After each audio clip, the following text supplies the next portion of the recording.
Thousands of people every year look to the St. Joseph Center for help. Now, in order to meet this need, the center has many volunteers who dedicate their time and energy, like my next guest, Tess Horkan. So, Tess, thank you so much for being here with us today. Thanks very much for having me. So, Tess, what motivated you to start volunteering for the St. Joseph Center? Actually, I had the pleasure of getting to retire from an airline job, and very shortly afterwards, my father contracted cancer, and I had a year with him that had I been working, I never would have had, and he was a veteran, and the Veterans Hospital took fabulous care of him and our family. So after my dad had passed away and we took care of some family matters, I was looking for something to do, a little bit to give back, but also to see what I was going to do next in between careers, and was lucky enough to find St. Joseph Center. So what about the center stuck out in your mind as it being a place that you would want to volunteer at? I actually looked at several, and St. Joseph Center got back to me before I think I even pushed send on the email. Their responsiveness was fabulous. Wow. Yes, and they welcomed me in and had my resume, and it was as though I was always there. So such a fast response. What does that say to you about the organization? One, that they care about what they do, and also, two, that volunteers are important to them, and that they are an organized group of individuals. So how long have you been volunteering there? A couple years, a little bit now. over 2 years. So how often are you volunteering with them? I go 2 days a week. I work in the Veterans office in one day a week, and then over at Senior Services the second day. So let's talk about the Veteran Office. What are your specific jobs and tasks that you do there? Pretty behind the scenes admin support. Initially, when I had contacted St. Joseph Center about volunteering, I wasn't sure what I was ready to do. Okay. And I had just come from a fairly intense career, so I wanted some behind the scenes work, and so I really did support staff. So did they help place you in that position? They did. Or, They did. So what was the process of them determining where you would fit in best? Exactly. And the fact that it was working with a veterans contract, it gave me a great sense after having spent that time with the veterans and after they had taken such great care of my family.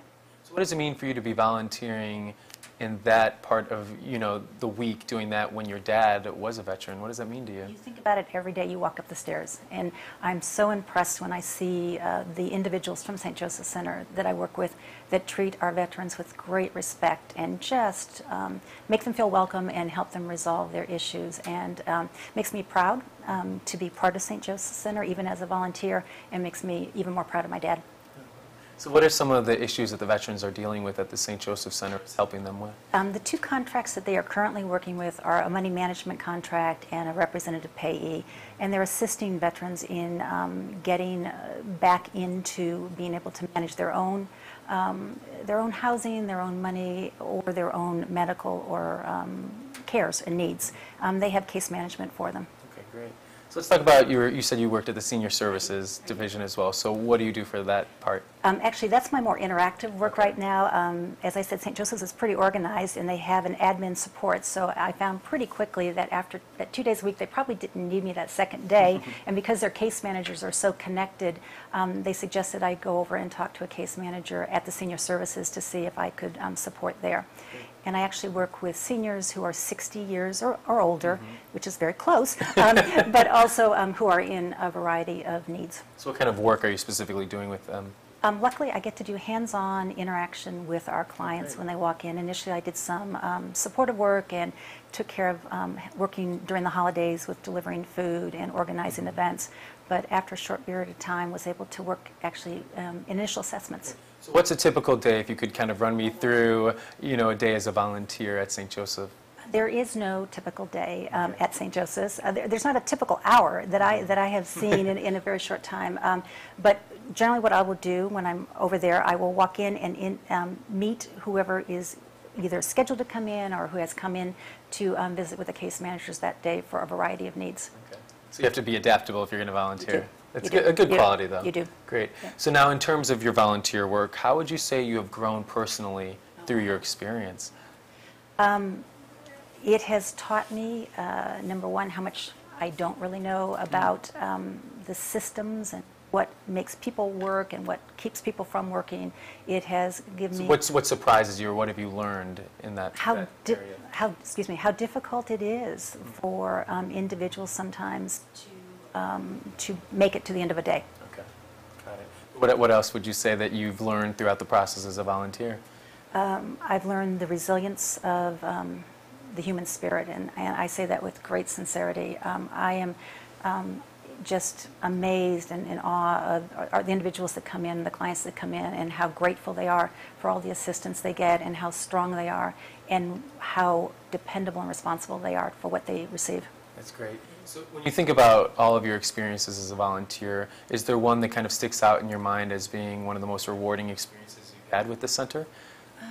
I've had several opportunities to work with individuals and get very connected, and I think when an individual is able to stay with a program and eventually get a voucher that allows them to move back into some type of a housing situation, it's so rewarding. It's what we take for granted sometimes, and it's what individuals are craving, and probably that would be my most, when I go home at night, the happiest.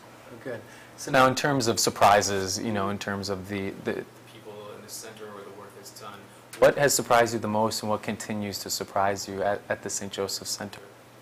I'm surprised at how much St. Joseph's can do for individuals. I'm surprised at how the programs are so interactive and interconnected, and how much they can actually help an individual in need. I just was not aware of that in my pre-St. Joseph's days.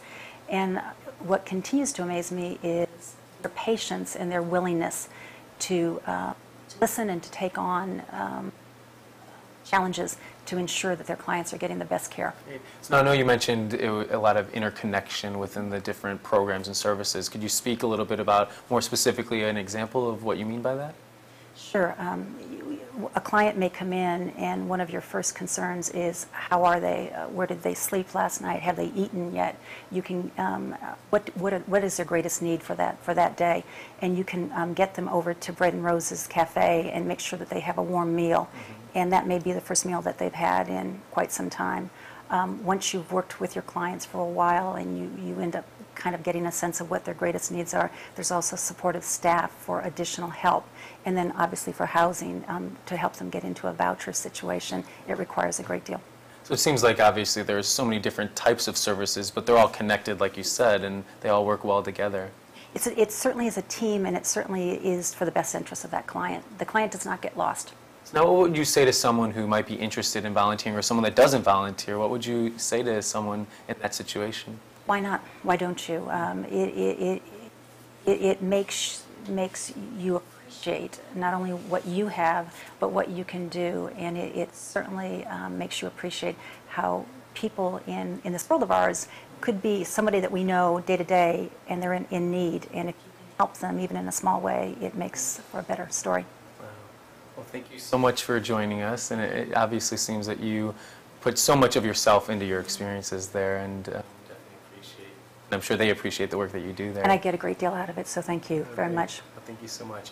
Well, as we can see, the St. Joseph Center does a lot in terms of helping the community, not only in terms of feeding it, but also supplying services such as health services and, pantry, as well as many different services that all of our guests have illustrated.